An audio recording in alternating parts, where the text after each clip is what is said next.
Just say hi and let's chat about how this crisis has impacted you both personally and professionally.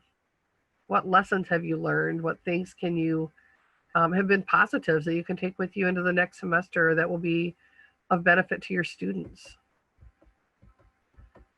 or to your coworkers if you're not an instructor or faculty member and you're director of a program? What have you learned that will help to support your staff and the college or university or high school?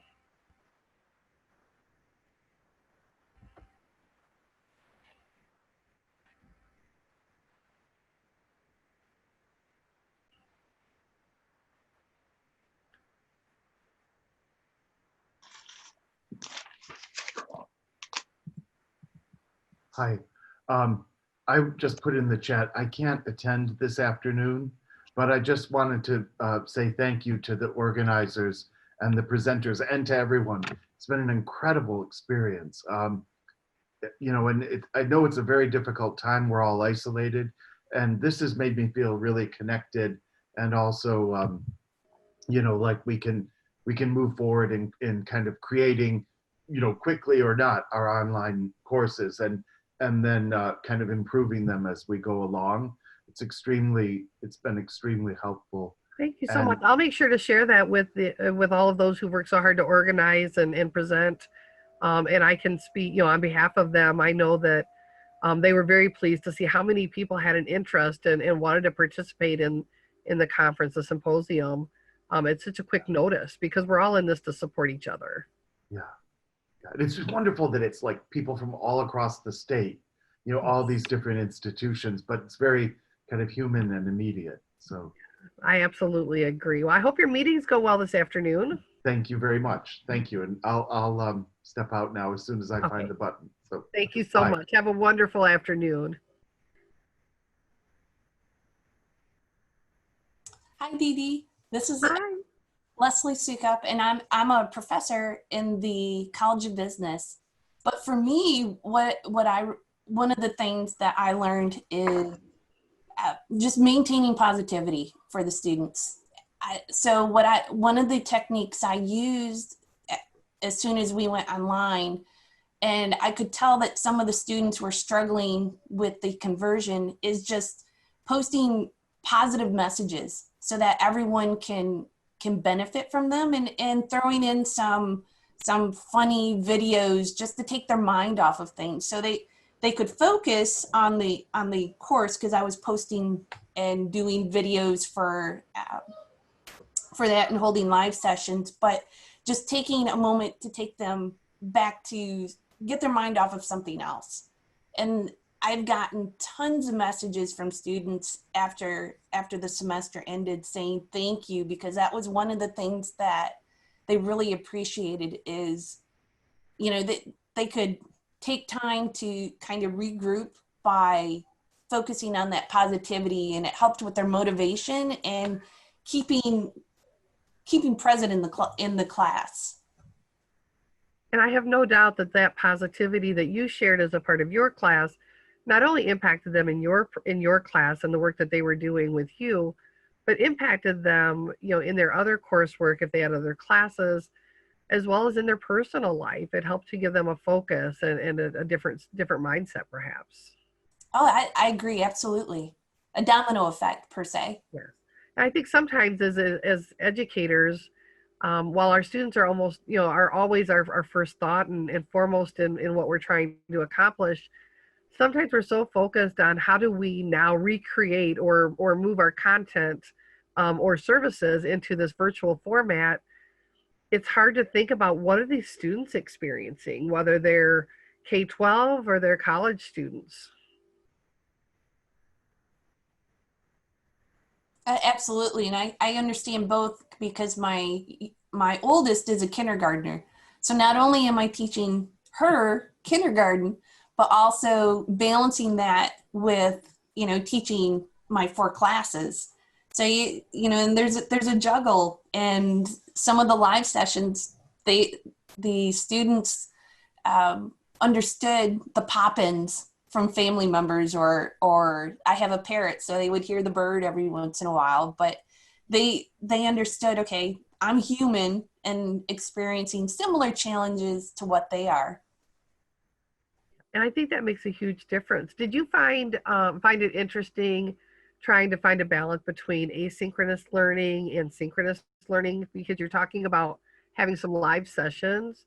What did you find there as far as the positives for either format? What were your lessons learned there, if you don't mind my asking? Oh, not at all. So it was definitely a challenge for me because my normal schedule no longer existed with the stay home, stay safe order. So I would offer live sessions, but I had office hours with that they could do by Calendly, set up an appointment. But the live sessions that I would hold, I allowed flexibility. So if they were able to, they could attend. If not, that was okay. There was no repercussions. But I would also put the same content if there's anything discussed on an asynchronous message board where the students were able to see that, or I'd put it into an announcement. But the students, I even became flexible with due dates because I had a lot of students who were either had family members with COVID-19 and they were dealing with the stress of, and one did have a grandma who passed away, but they were dealing with that stress. And then some didn't have internet, so they would have to travel. And I basically relaxed the deadlines for the students and said, okay, just get them in by the end of the semester and I'll be happy. Yeah, I think the flexibility is a piece that, as I've talked to to other faculty members, is the willingness to be flexible and to be understanding about what students might be experiencing or the challenges that they might be having. I think for me that was a positive takeaway, that faculty and administrators were able to look at the situation and say, you know what, we have to do what we need to do to make this work. And it might be different than what I'm used to or what my comfort level is. Absolutely. Yeah. Hi, Susan chiming in here. I started my summer one course with the introductions featuring questions on, what have you experienced or what do you miss most under these self-isolation conditions, and what are you looking forward to or hoping to do later in the summer if this eventually, eases up.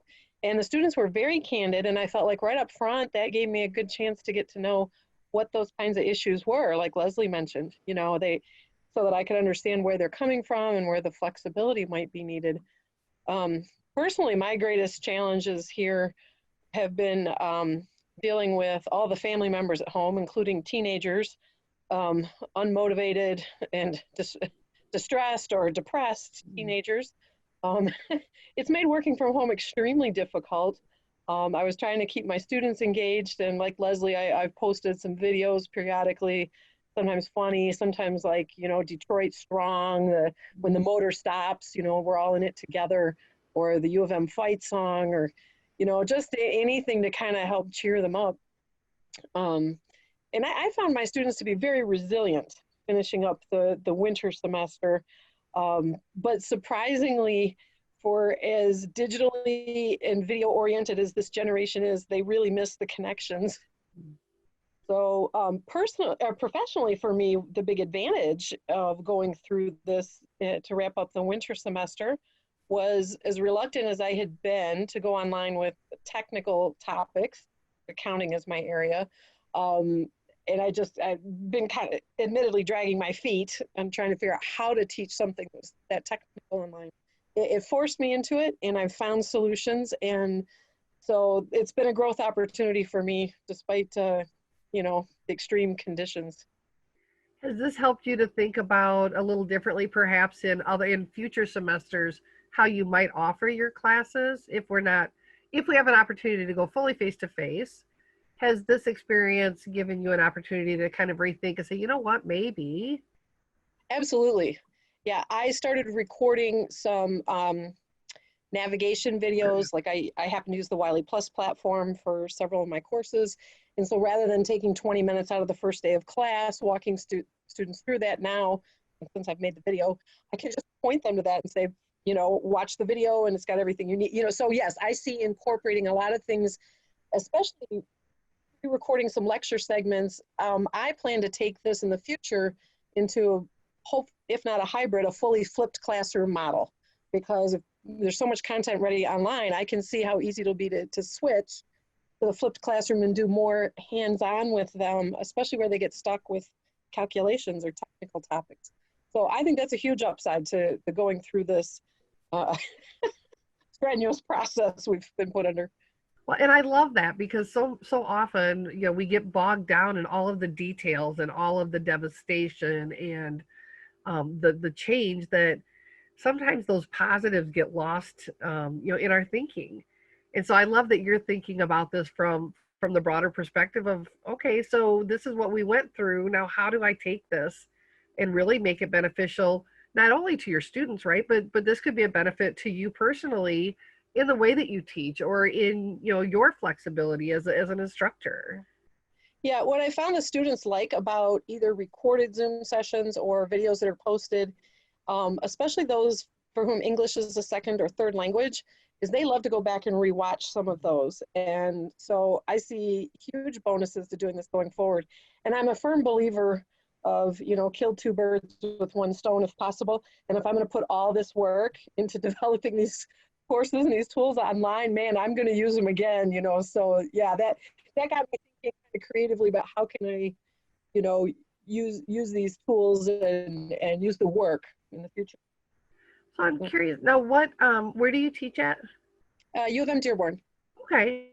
So has this also maybe given you a different way of looking at things from, say, a transfer perspective or from a high school student who completes accounting through a CTE program and then comes to U of M Dearborn, or a student who might transfer in from a community college? Sometimes as a four-year institution, right, there's some qualms about, you know, are they really getting the content that they would get with us? Has this opened your thought process at all as to how could you work with a partner perhaps to ensure that content's covered and your students are coming in with the right skill sets? I hadn't thought about it before from a partnering perspective. We do get in our College of Business, and in particular in the accounting major program, 60 to 70% of our accounting majors are transferring in. So we deal with that issue all the time. In fact, that led to some curriculum redesign. And so one of the courses I teach is design. The first 6 weeks of the course is designed to help get everyone up to speed and make sure that we're all on a level playing field for exactly that reason. But you bring up an interesting point about exploring partnering perhaps with those feeder colleges. So I think that's a good idea. Okay. Well, thank you very much for sharing. I appreciate that. And definitely you've shared some best practices that could benefit others as they work, as you know, as they work through what are we going to do next.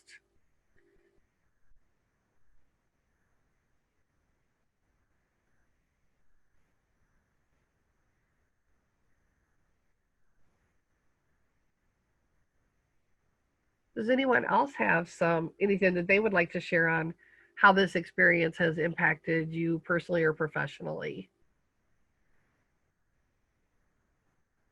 I'm curious if there are any administrators who have joined us as well, that may have some thoughts. For me, I don't teach. I'm not a faculty member. I have a program that I lead. Um, but it does make you stop and think about how do we make sure that we're providing the services that are necessary. And much of my program was easy to work remotely because we're all about partnerships with secondary and post-secondaries. And we don't see a lot of students from a walk-in perspective. And we had already structured our file structures. Everything was structured to work remote. So I am curious from an administrator perspective as well, if there are any on the line with us, how they've handled that, or student services, or, and I would love to hear from more faculty.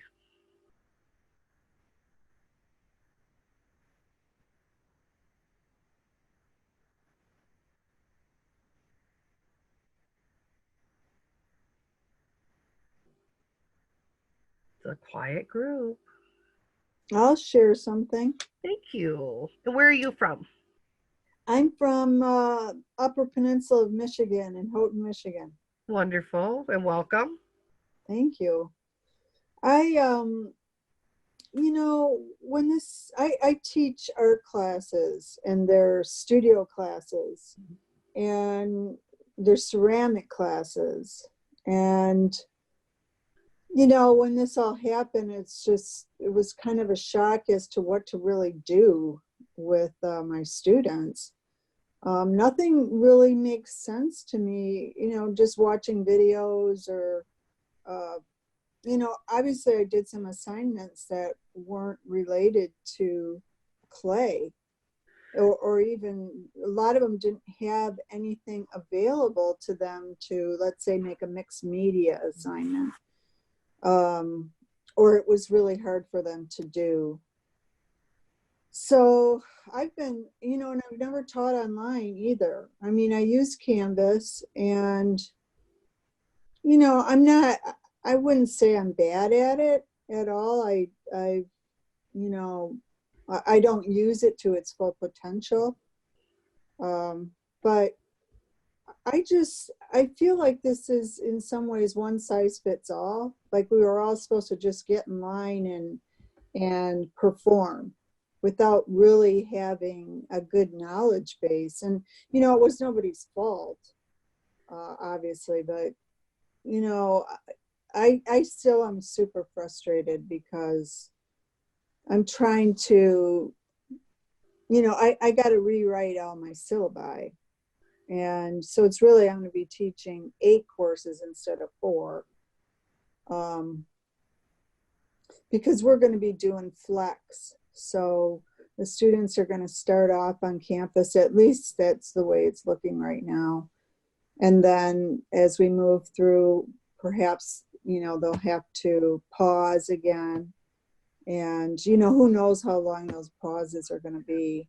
Hopefully not that long. I mean, if there's short intervals of time, you know, I'm not so worried about it. But I just think if there's 6 weeks without them working in clay, and, you know, they can bring clay home.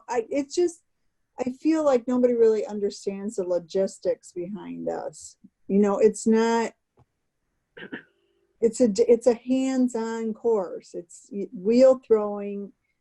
The only way you can learn how to do it is by throwing on the wheel. I mean, you can watch a ton of videos.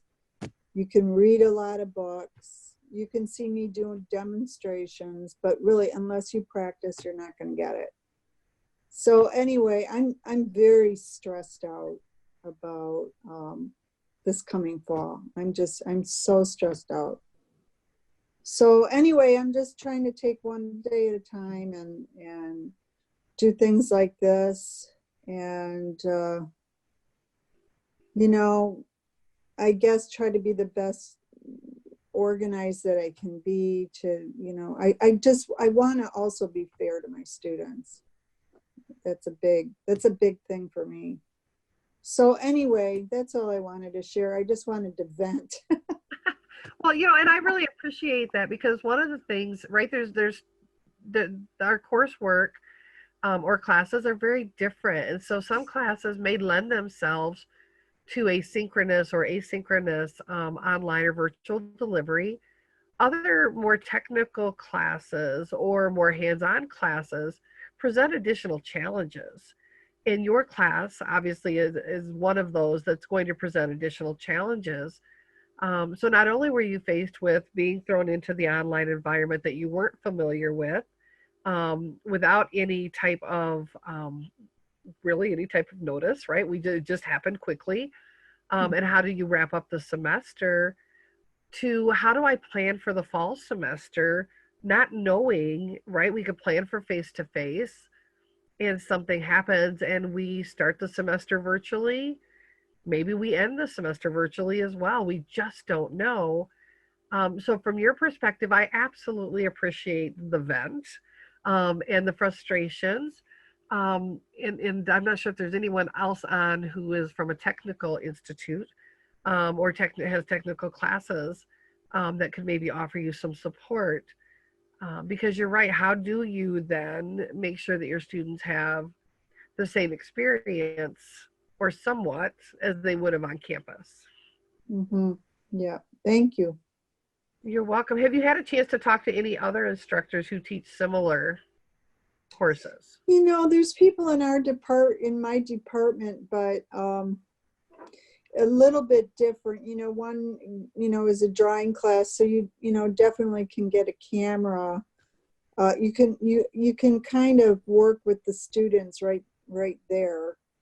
And you can have a camera on your, I mean, I could do that too to demonstrate, but then they're not actually working in clay because they might be able to, I could plan for them to have clay, but then you got to be aware of the circumstances. You know, are they working at home? Is it going to work out for them to work with clay at home or whatever their situation is? So, and one was outdoor sculpture class. So you can kind of, it would be easier definitely to work face to face in that class, but I think you have more materials at home that you can, you know, draw upon. You know, it's not just, ceramics is totally a medium based material too, I mean class.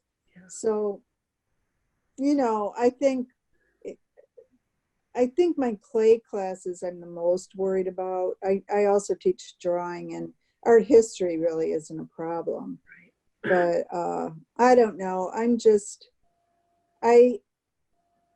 To answer your question, we have talked as a department, but I really haven't had any significant time with my two colleagues who actually teach art as well. And I wonder if it would be beneficial. Someone posted in the comments about considering more discussion on how Canvas can be used in studio formatted classes. Mm-hmm. I also wonder about the opportunity to bring individuals such as yourself together with other instructors from other institutions who teach similar courses or those Mm-hmm. studio type courses, and maybe do a best practices or lessons learned kind of a meeting with them, whether it's on Zoom or another format. Oh yeah, that's a great idea. Have you had any thoughts on, and sometimes, you know, it's hard to think of it right then, but would a different online platform, so versus, you know, if you had something more synchronous like a VR environment, a virtual reality environment with your students, could that have a greater impact possibly to help your Okay. Yeah, I'm not familiar with that really. Virtual reality, how is that different than? Well, with virtual reality, when it's done right, students have the goggles, the instructor really teaches the class, but it can when it's built correctly, it can put students literally right in the classroom with the instructor. So you can build, for instance, a chemistry lab with all the equipment virtually. Mm-hmm. You can build an art classroom, you know, with the throwing wheel, with the clay. You can build all of that virtually, and it does provide more of a hands-on environment in a virtual format. Wow. That sounds cool. If I can add to that, you're also There we go. in the virtual reality situation, you get muscle memory. So your muscles actually make, you know, in your brain makes the connections. So it's not like just watching a video because you're actually doing that. So that was a great topic to bring up, Dee Dee. Awesome, thanks. Kelly, do you have thoughts on, you know, how we might help to facilitate a discussion of, you know, instructors who teach studio courses with some of the other instructors who teach studio? I'm thinking, of course, of KCAD because that's ours, but. As a matter of fact, I was just typing. So Rhonda, who's on here, I don't know if she's at her computer or not, but she is starting a PLC, professional learning community, for the studio courses to talk about those kinds of things and how do you work on that. So a lot of the lab courses, I'm trying to think how they do. So we've been talking with, there's a lot of different options for students that need labs, whether it's health sciences, whatever. So they need the hands-on training for their profession to graduate pretty much. So we've been talking with a lot of them of doing a 2/3 online to learn everything, and then the 1/3 in the actual lab situation, and how they schedule that for the current order. That's what they're trying to figure out. Like, so do they take a class of, I don't know, 15 or 20 and divide them into groups so that they're spaced out in the lab? But they're working on a way to schedule that so they still get their time, but do all the other book learning, if you will, or any video learning or anything they're doing online before they do their lab time, because that is something that people need to do in certain disciplines. They need to Right. get their hands on things. And so they're just looking at ways to limit that, but still get the students that time in there. So, yeah. So Rhonda is actually going to be starting the PLC.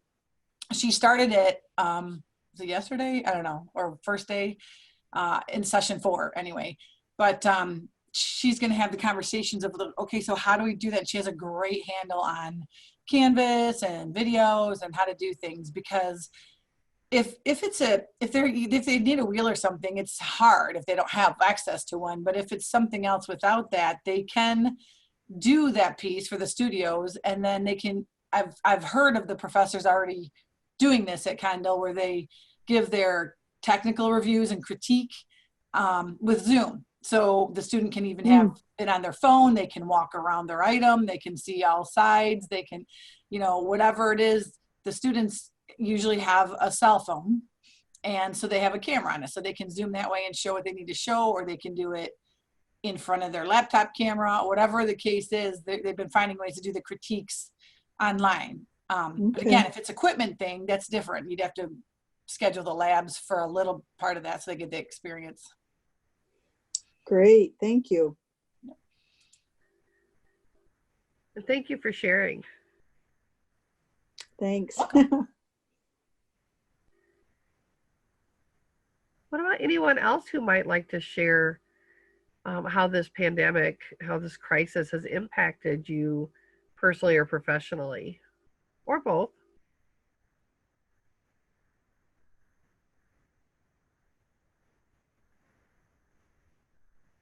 Another topic that I'm interested in learning more from you, from all of you, is are you using more of an asynchronous or a synchronous learning environment? And what do you find to be the benefits and of each format? Where do you find that your students are learning better? Do they seem to prefer the flexibility of an asynchronous? Or do they prefer the structure of a synchronous environment where you're still together as a class?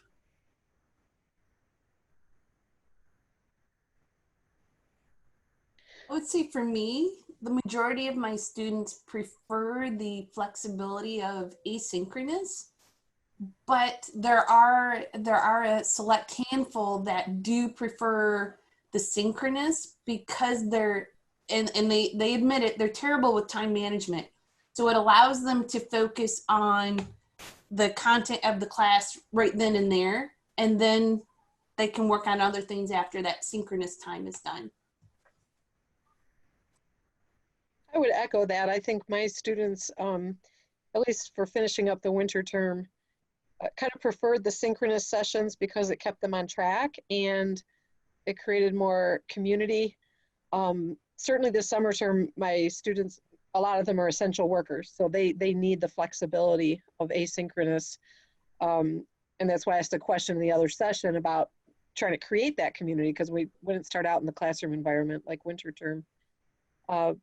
However, one of the things I encourage the students to do when I had a synchronous conference prior to an exam in the winter term, as I said, even if you don't have a question or don't think you have a question, join us, just listen in, follow along with the other students, hear their questions, because naturally then sometimes they do develop a question they want to ask.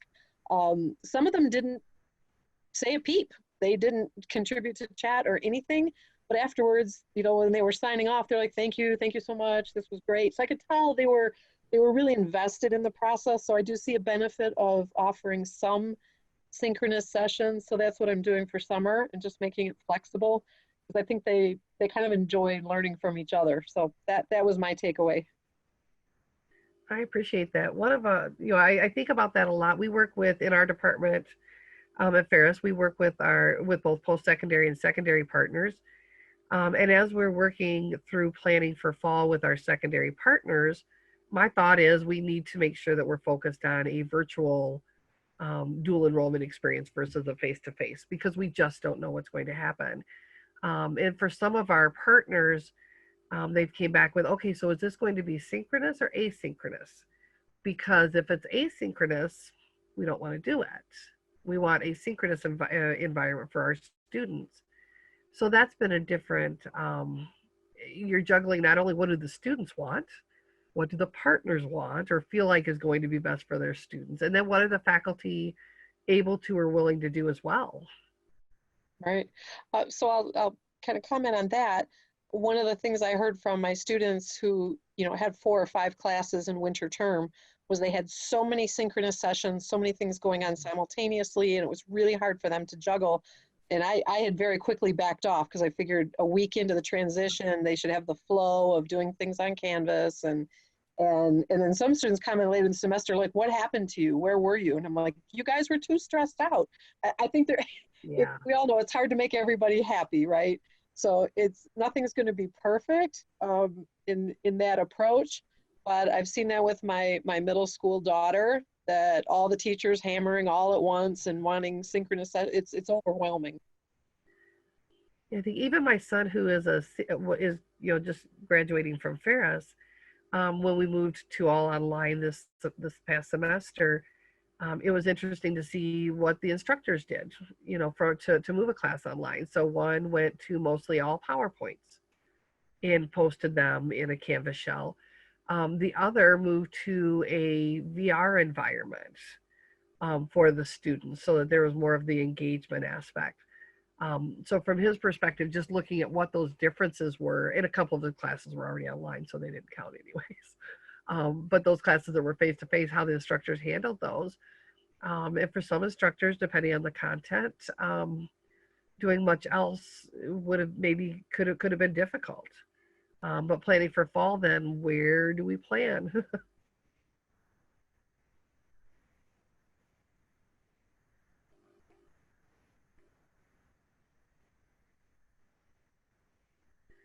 Other thoughts? Does anyone have anything that they would just like to talk about, to vent about? This session, to me, what's really valuable about this lunch session is that this is an opportunity for us to just learn from each other, to share ideas, to share frustrations, and we can learn from each other on how to best move into the next semester.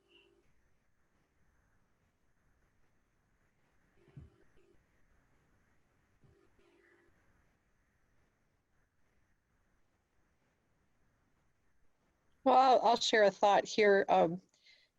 Occurred to me, I posted a private question to Kelly in case it was going to come up in a session this afternoon about tips for teaching in very technical and calculation oriented courses, because the discussion boards and a lot of these alternative assessments don't seem very applicable to computational type courses.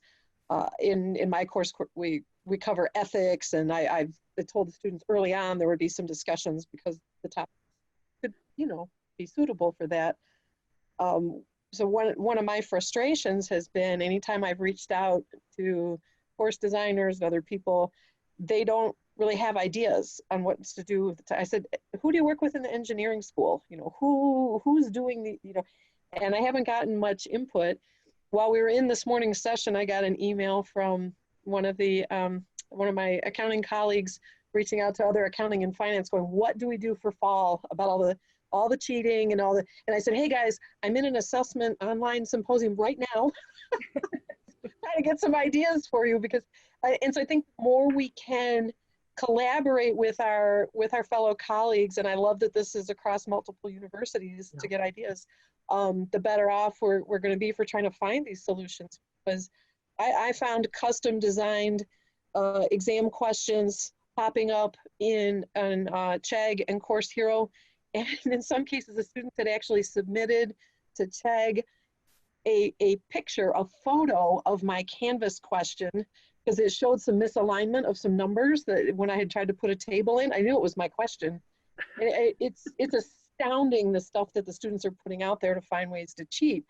And so that's a big concern that we have in our department about assessment and trying to find better ways to deal with these issues for more technical or computationally focused classes. So I'd love to see a forum on that.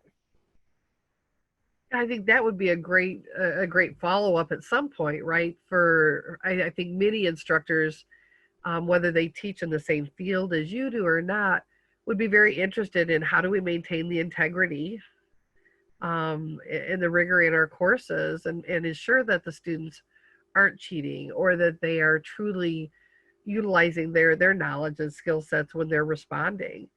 You know, I know that I've worked with some faculty in the past who their idea of ensuring that students weren't cheating was to have a student pick up their laptop and scan the room to make sure there was nobody else there, right?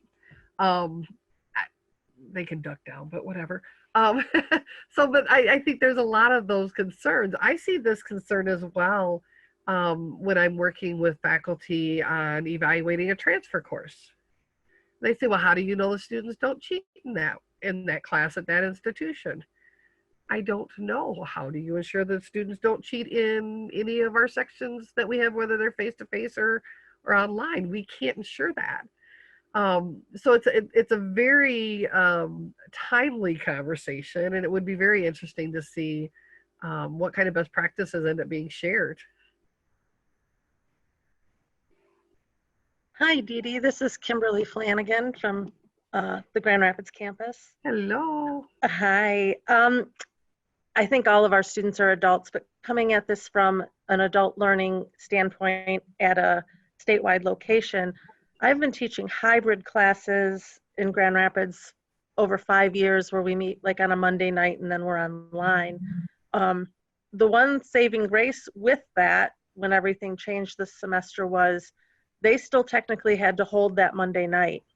So my students are average age 36 or higher, full-time jobs, families, so forth. So doing a synchronous class is difficult for them. But by having that one night, if you would, held, I could say, well, on Monday night, we're having a guest speaker. On Monday night, I need you to be available because we're going to do presentations via Zoom. I often think about moving forward, especially maybe just our off-campus locations, if we might not have to build in there will be 4 Mondays that you're required and pre-assign the dates or something to hold space for them to come back and get what they need, because otherwise their schedules, their employers, everybody kind of dictates their kids' schedules, what they're doing. So I wonder about how we're going to hold space for some synchronous activities to happen within.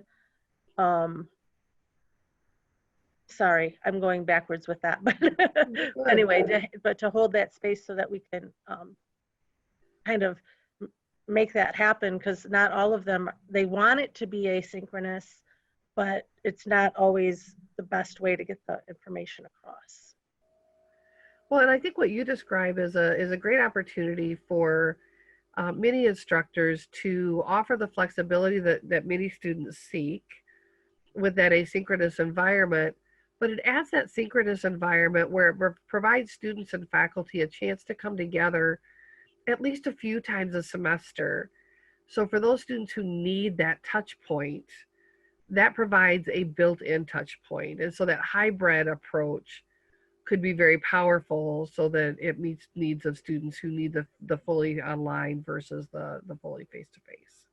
Right, and it's a 50-50 split with the students that I advise from Grand Rapids. Some of them want the flexibility of being online or fully online students. But some of them are saying, no, I have to be in a class after being at work, 50 hours. If I go home, kids, dinner, baths, schoolwork, homework. I worry about those because they're very specific about how they take their classes so that they're in a face-to-face environment. So I think there's an opportunity for us to think about how we build our online presence that still has some requirement for them to log in at certain points. And I think those that need it are going to be grateful for it. Yeah, I think that's a great point. And I know one of the things that we've talked about is not only how do we build the courses so that they meet the student needs, but how do we provide students with the resources on how to be a successful online student, and what does that mean? For many students, right, whether they're traditional students, they're incoming FIDIAC students, they may struggle with that online environment. And so how do we provide them with all of the resources that we can to say, here are some tips on things that you could do. Here's how you can build in some structured time. Whether your instructor builds it in or not, here's how you can build in some structured time to really focus on your coursework. I agree. And I know that, numbers overall are difficult, but the off-campus sites still maintain strong numbers because we know that option is important for a lot of people in getting them to come back and complete as well. So I hope that that's just taken into account, particularly with these strong community college partnerships and that evolved from the tech center partnerships, and they just kind of go all the way through. I agree. That's a great point.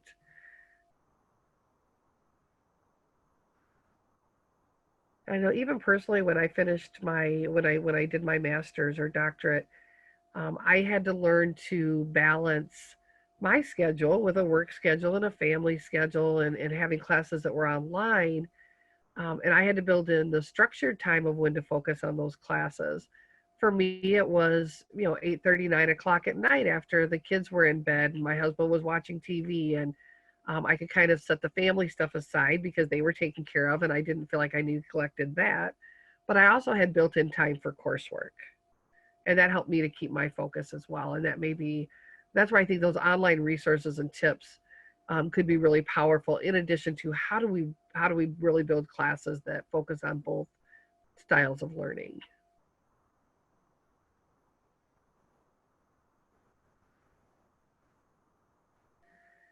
I really appreciate how many people are sharing and the different topics that we're talking about. Again, that was the value of this session from my perspective, is just to talk, get to know each other and learn from each other and share best practices and frustrations. So often, especially at a time like this with the pandemic, our opportunities to network and to build relationships is limited. So these type of opportunities are invaluable, at least from my perspective, to build those relationships and to build a group of people that we can go back to later. Say, hey, remember I met you online during that lunch session. What do you think about this? How are you handling this situation? So I love the opportunity to build a social network, right here as a part of this conference.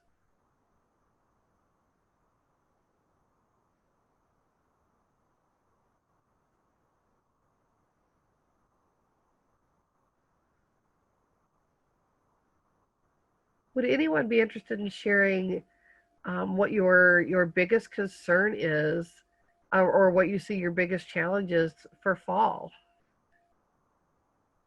Especially providing that we don't really know what's going to happen or where we're going to be come fall semester. So that ambiguity is an area that we might want to talk about.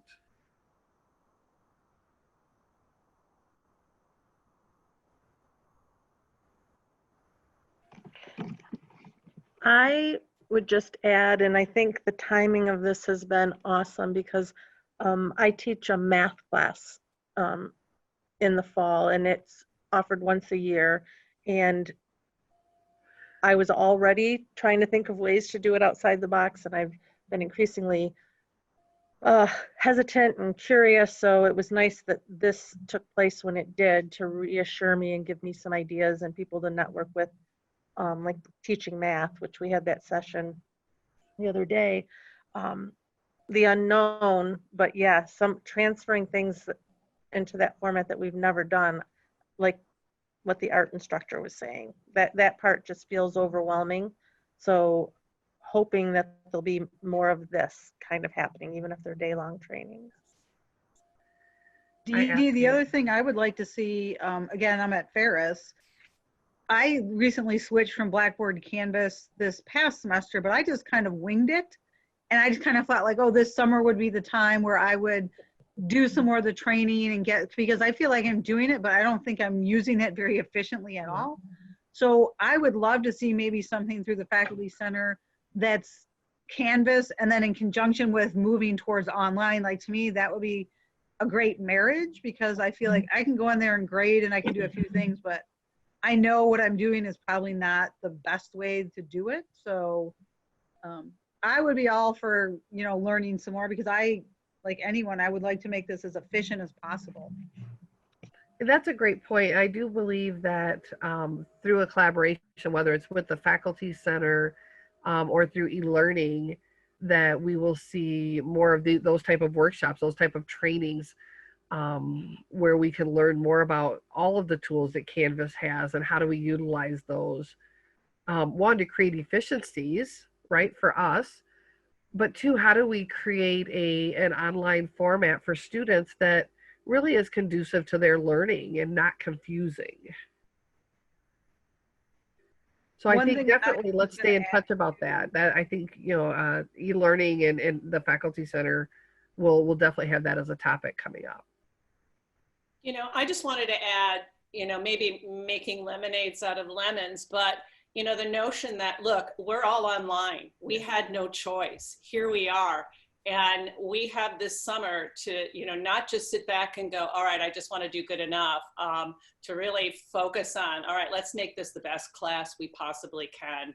You know, everybody heads together now. What can we do to really make this the best it could be? And I'm wondering, you know, we would not have had that push were it not for our situation. And you know, I know that sounds Pollyanna, but, you know, if we saw this as an opportunity to really build some sterling, really outstanding courses and collaborate within institutions, you know, I kind of see this as an opportunity as well. I just wanted to put that out there. You know, I'm optimistic. I really am. I'm optimistic that we could do something really amazing.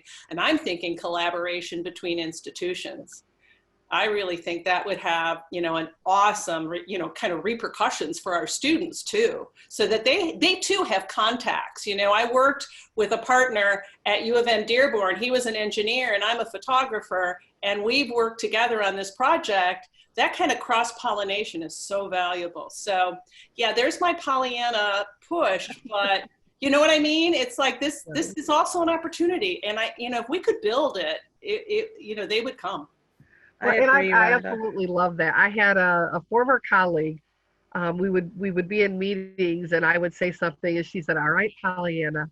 So Yeah. you just made me laugh just thinking about that. But truly, I've had that same thought for many of our instructors, for many of our departments as a public institution. We've had many administrators who have said, my staff can't work online. We can't focus. We can't function that way. Right. And instructors who have said, well, we can't teach that way. It's not effective. This has made us stop and think about, can we do things in a different way that, well, for staff and faculty, right? It might provide a better homework balance. For students, it provides flexibility, and it gives us the opportunity, as you said, to truly create something amazing. I know. That is really good for students and for our institutions. I know. And I think this symposium is a really great example of how we can work collaboratively with other post-secondary institutions to put together an event this quickly that is a collaboration between numerous post-secondary events. Yeah, I absolutely agree. A variety of different things. Kelly and Tracy, we need to do this every day 5 sessions a day and multiple breakouts. Okay, Kelly, let's do it. No, I'm gonna die. If you do that to me, I'll die of exhaustion. Kelly, yeah, no, Kelly, I can just see her. She's tipping over right now, and she's on with it. She'll be fine. No, but Angie too. this, we see this as an opportunity, right? This is a challenge. I agree. Oh my gosh, really between all of our institutions, we have amazing resources that we don't even know about. So we're at a point now, it's like, we've got to do something. We don't know what we don't know. What's the worst that could happen? Let's do it, right? And if we just, if we really put our minds together, we could come up with something really amazing. I'm really hopeful. And, with Kelly and Tracy on it, man, they could pull it off, because only a crazy person would try this, Kelly. And we did this in 2 weeks. In 2 weeks. So we are Pulled crazy. it off. So you know what? We could do it, guys. So the fun thing is, we were talking to, I think it was Tom Freeman last night and Rhonda, you were there too. Yeah. It was so cool, him talking about how all of us, like all the presenters from all the different institutions, all our messages were the same. And of course that's, high quality online course design and teaching. But, that even 5 or plus years ago, there wasn't a ton on that. So now with all the research, it was just really nice. None of us contradicted each other, because we did not talk in advance about people's presentations. So phew. But it was just really nice actually to see we're on the same page. So I would love to just see if they're up for a once a month multi-institution, just a Zoom chat like this with things that people have questions on, that we can share a screen and show examples or whatever people are struggling with, because that's new things are going to come up, with faculty every couple of weeks, because it's things they haven't experienced.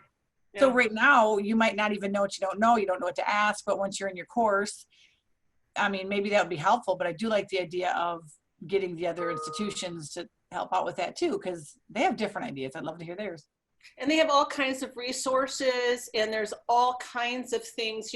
I was talking with Andrew Peterson yesterday about his virtual reality, an entire HVAC program in virtual reality. That has application for our studio people. And that cross-pollination is where the real creativity comes. We could build something amazing. So, right now, it's baby steps. Let's start small. But I really feel really excited about having all of the, everybody together. Let's put our minds together, because this is an opportunity to build something. I loved having the other institutions, and even in this discussion, I'm sure people from different universities. I love to hear that, because we're all in the same boat. Faculty from all over are in the same boat. All of a sudden, this is thrust upon them, and how do we figure it out? So I love that we've had that. It's not just, Ferris or Kendall or CMU or Michigan Tech. It's been nice to have just kind of everybody sharing their ideas, and I love that. Yeah. I put ferrisengage.com. That is a blog. I put that in the chat. That's a blog that eLearning does. You can literally search by topic that is all about teaching online. There's a couple years worth of blog posts that we do every couple weeks on there that Jackie, Andrew, me and Tracy have put up there. Actually, Jody also has posted on there, I think, for accessibility. That's open to the public. It's for anybody. So if you can find anything on there, our intention was to really push that these 3 days, but in all the stuff that we had to do, we never got around to figuring out where to post it or anything. So you, how many are 19? So the 18 of you now know all about it, and you can tell everybody else, because we forgot to really push that on the slides or anything. So, but Ferris Engaged has a lot of I did a series of, I think it was, the first one was October, but I did a series of social presence in 3 different posts to break it down, so it wasn't too much. That you could find on there as well. So anything, topic of online learning is all on our, and it's just things that we have a passion about that we posted on, that you probably already figured out from us talking enough on here what things we're passionate about you putting in your classes. So yeah, and just activity ideas and all kinds of things. So I want to at least reference that, because we Yeah, forgot. that's good. Now y'all know a secret. It might even be good to share out, if with a follow-up or with the survey, is to make Yes. sure everyone has Right, that information as well. And we can put that in the Google, Yeah, folder. it should be somewhere. We didn't Yeah. get to that yet. Yeah, no, I can't imagine why, Kelly. We got everything else, I think. We'll Yeah. see. Look what these crazy people did in 2 weeks is my, you guys pulled it off. Crazy is right. Well, again, couldn't have done it without our institutional partners and Jono and Angie. Jono and yeah. So honestly, you guys have been awesome behind the scenes because we can only do so much. So I appreciate it. But Right. yeah, any feedback from the rest of you guys on here of things that we could do to help you moving forward? Because again, different questions for you are going to come up, and we're looking for ways that we can support you. And I did ask Rhonda off discussion here. I texted her, would you be willing to run those PLCs regularly now for the studio? She said yes. So Yeah, you'll probably hear something more about we that could too. do a studio PLC. I mean, I Yes. think that's really helpful too, just Problem solve. Yeah. and see what other people are doing, because you never know. I mean, there's application in this, in this studio project to that studio project. Yes. And, that's where the really creative ideas come from, that kind of cross-pollination. And that just comes from, informal conversations, that kind of a thing. So yeah, And that's I a good think idea to do a PLC like once a Thank month. you. Thank you. You're welcome. I think even the I'm going to ask Sandra Bergantz if she'll continue hers as well, but you can always email her. I put her email in the chat as well. It's probably up there. Scroll up a little bit, but she did the math PLC the first day, and I think that's applicable to accounting or any other computational course, that she's figured out ways to do assessments and things like that. And she's great at course design. We've worked with her for several courses, and she knows what she's doing with Canvas. So she would be a great resource for any class that has computational things. And I'm going to ask her too if she'll continue her PLC, professional learning community too, so that you guys can come and ask questions. But if not, you can at least email her. Can I make one recommendation? And I don't know if it was just an issue that I had, but it seems like one of the days I got into the session late. And if you get in late, you can't see the previous chat. So to get the link to, I wanted to go watch Andrew Peterson's, but I didn't have the link to actually get there because I wasn't on time on the regular chat group. And so I'm assuming that in the future those Zoom links would be sent out in advance or whatever. So if you just wanted to go and grab that exact session. Yes, I agree. The reason we didn't was for the Zoom bombing thing. Got it. Okay. That's why we gave the session B in the first session, because if every time you had to do a session or breakout B, then you have to do the password. So, and that's valid. We could certainly do the password instead. It just takes longer every time you want to sign in because you got to go back and forth.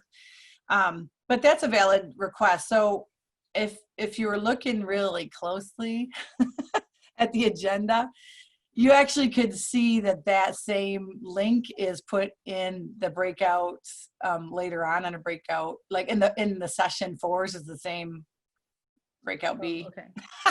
But we purposely didn't put it in on there so that if someone got a hold of the agenda, they can't bomb us with their pretty pictures or not pretty pictures. So we try to take all the security pieces, and that's why Jono is controlling who's a host and things like that for all those security things, because all those nightmare stories you've already heard from. Yeah, Zoom. that's a great suggestion though. I will from now on be posting even a couple minutes after the session started. The thing is, it's hard for me to be in all the chats at once, and so. Oh, absolutely. Oh no, but I'll do. I will post it so that way people can hop in later as well. I guess that was one of my other questions is if you join a group late, you aren't seeing the previous chat that took place. I'm running all of them. I have 3 different computers running the 2 right now with the 2 different sessions. So I see all the chat all the time because I have. But as a guest, I Correct. cannot see the chat, that took place before I arrived. Right. Yep. And that's a good point. So if Zoom you want issue. that, just post it in the chat. Hey, what is that? And we can put it in there. But yeah, so I actually love all these ideas and these experiences that you have, because I would love to hear your suggestions in the evaluation. Because again, did our best, picked one, but we would love to run these smoother or in different ways or however, whatever is easier for everybody else. So that hopefully this won't be the first. So hopefully, it won't be the only, it'll be the first of many. And I love to hear all that as far as your experience as the attendee. So please share all that. That's helpful to us. I mean, it's been great. That was just one thing where I was like, what? I want to go to that. And it's like, okay, I totally missed the boat on that one. I'm glad you said that because I was back and forth of posting it or not posting it. So I think next time we'll just post it and just have the password. And then it's always on the agenda then. And then kind of my other, and this is not directed to this, but I've been to other assessment symposiums and this is just my personal, because I teach, culinary and hands-on stuff. I just love to see more application than theory. And so that's just the way I am. Like, I want to actually be able to go into Canvas, and where I think Rhonda's earlier was like the screen capture of click here, click here. That's what I want to know how to do, because it seems like, okay, I kind of understand all that, but how do I actually integrate that and implement it? Because that's, that's kind of, and so that's what I agree, like your collaboration, though, that's great, because I've gone to training and then people are like, oh, this is how I do it. And this is how, and you learn more sometimes from the other people than the actual presenter. So I agree 100%. Looking forward to anything you guys do. So that should have been what that should have been what people got out of the tech breakouts, is how to do it in Canvas, but maybe we need to break it down further and definitely tell me what those are in your evaluations, because I want to hear that. And because your good ideas, you're probably going to see a poll pop up before we go back at 1 o'clock. Great idea. Well, the chat conversation was extremely relevant. My computer, for whatever reason, my internet popped out and popped me right back in. But then, as was just said, my chat was completely gone. Is there So any way, is there anything we can do inside of Zoom so that chat is visible? I've never found anything where when they come in, they can see the entire chat at the time they come in. I don't know, is that possible in Zoom? Anybody know Zoom? It's not when you pop in like that, Yeah. but we're gonna post all of these as soon as Jono gets a breather and can break down all the sessions.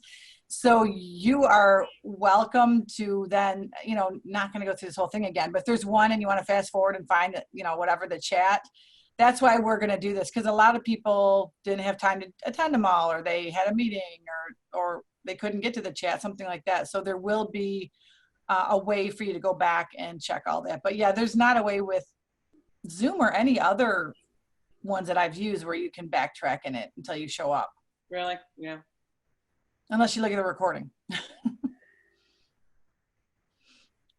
So how are you guys feeling? So we're finishing up, only 2 sessions left to go. We're gonna be finishing up the conference, and I'm so excited you stayed with us. Thank you, thank you. But my question is, how are you feeling as far as, would 2 days be better? And we can't hit as many topics, of course, but because I'm asking this because we're thinking of running 1 day only the rest of the summer, like day 1 will be ran 1 week, day 2 will be the next week, day 3 will be like throughout the summer, do these same things. So that's why I'm asking, would you rather have it all in 3 days? Would you rather take it throughout the summer or the month? What is your feel? I'm thinking if we did, 1 day or 1 or 2 days and made it focused by sending out some sort of a survey beforehand, so the focus is going to be on assessments, specifically, what do you want to know about assessments? All right. So, we'll obviously have, how to click here, do this, click here, pull down there, that kind of a thing. But then specifics, what are the specific things we should hit on in assessments, or what are the specific things we should hit on in discussions, that kind of a thing. And then that way, then, we can address, have sessions to address very specific, those specific questions. We can target, I think, easier what everybody wants to know. So, just a simple Survey Monkey kind of, poll or something like that beforehand. I would like to suggest that there be, there's our poll. Go ahead. Yeah, some technical breakout sessions in the future where the participants have an option. Tech session A, I'm brand new to rubrics. Tech session B, okay, I tried them, but I ran into problem. You know, I would say slightly more advanced or experienced users, because sometimes people start popping in with all these ideas and the newbies are completely lost, right? Or it's so basic that the more experienced users kind of go, oh, what was the point in my time? I right? like that. So maybe a beginners and an intermediate or something. Yeah, I like that. Or, I mean, you could set it up where the first day is, I mean, I know faculty that haven't even gone to Canvas. So maybe the first session for the first half hour is. Don't tell how me do that. you- Well, Just kidding. how, you know, how do you transfer your information? And then someone like me who's already done, like, I would skip that session, but you know, if it was about managing my test bank, which I've moved over from Blackboard, which I've found out is kind of a nightmare, Yeah. that would be really helpful for me. And so I guess look at it in a step-by-step process to see where you are, you know, and then depending upon what your needs are, then you could log on at that point and stay the rest of the day maybe. Mm-hmm. I like that, breaking it down. I like that idea. It'd be nice if you, instead of skipping them, if we had something that it would be relevant to you if you aren't a beginner. And I feel like this one was meant for beginners and understanding how to facilitate online in a high quality way, where the Canvas was not the biggest focus, but it was a how-to kind of thing. So our Canvas ones were not as, basic, I guess, if you will. It's more like, hey, we want to show you what can be done. So you're right. It wasn't a training of, okay, this is how we do it. We asked for that, but the person who does the training said they did them for a whole year and did them every single day last summer. And they're right, they did. And they did do a lot. So they might do one in July. We might have another one on the basics or something like that. So for the people that are teaching in the fall. So this wasn't, I guess, a how-to from the basic level, unless at the question part that you could ask, show me how to do this. But to show you what can be done on it. And hopefully you picked up some of the tips along the way of how to get there. But I'm hearing you understand that it wasn't the basic, and that would be nice, I think, if we had the two breakouts maybe. I like that idea. A basic one and an intermediate and on one. Kelly, Gail had an idea of making a place for just individual questions, you know, like a tech chat room. Mm-hmm. And, you know, I was also thinking, you know, the library has a live chat on their library homepage. And so that you can go there and, you know, get help. And that might not be a bad idea if there was some way we could set up something like that so that, you know, for certain hours during the day, you know, e-learning has a, you know, someone live is on call for your SOS. And we didn't say that. there was actually people, if you called the e-learning, yeah, but we didn't say that because people call all the time, all day long. Yeah, we do that. So we have a hotline like all day, every day during work hours. Yeah, I know Canvas does. You can go directly to Canvas, but I didn't know e-learning did. So that's good information to have too. Jono, would you mind just making a one-page slide that has the phone number for a hotline that we can just put up there at one, and then put Ferris Engaged on it, the blog? Yeah. That's perfect. And just then so people can write it down. The nice thing about Canvas is they have a wonderful hotline. I somehow managed to rewrite the HTML on my homepage so that when students logged in, there was this white banner along the left-hand side, something like this. And, you know, Jack, accident. Like, I have no idea. And I have no idea. No one had any idea. So, you know, we actually went to Canvas and it went, you know, to the level 1, and level 1's like, I have no idea. And I'm like, woo, level up. And I went to level 2 because I'd broken it so well.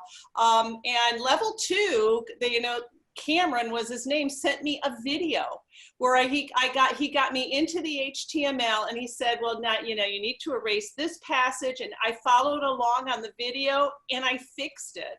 But that's how awesome Canvas, you know, help is 24/7. So I can't recommend that enough. If you end up breaking Canvas, you can call them.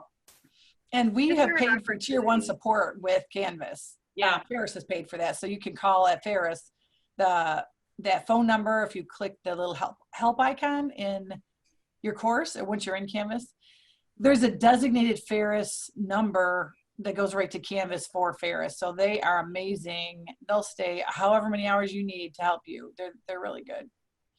And we did that on purpose because we didn't have to hire all the faculty or the staff to do that at Ferris. So we pay for that tier 1 with Canvas. But our e-learning line can help with 99% probably of what happens with you. And if not, they'll tell you that they'll need to call Canvas or you'll need to call Canvas. But most things we can help with. Is there an opportunity to do that more as a chat versus a phone call? So there's like Do different have ways. an email. Yeah. E-learning at Ferris. We respond to that. We have all our students are monitoring that throughout most of the day. I think we monitor that till like 8 at night, I believe, from 8 in the morning. So, but most of the time, the staff people will be on that email till 5. I know I check. That's most of my job is checking that email and that phone number. And if you're working at your class at midnight or 2 a.m., then just call Canvas. They're there. Any other ideas or suggestions? Just in general, the conference, your experience, what questions you might have? Is there a way to actually control someone else's screen in Zoom or in Canvas? Oftentimes, I'll have a conference with someone who wants to sell me some software. Top Hat is what I remember most. And during the conference, he was actually able to control my screen and say, click here, do this, do that. Is that possible in Zoom? Is that possible in Canvas? So that if someone says it's not working, are you actually able to get into their screen and fix it? Not actually on their computer. That would be a huge security issue. But I know there are softwares that do that, such as TeamViewer, but they purposefully leave those out of both Canvas and Zoom because if anybody were to get access to those, then they have access to every user system, which is like red flag number 1. Good point, Major John. security. Yeah, yeah.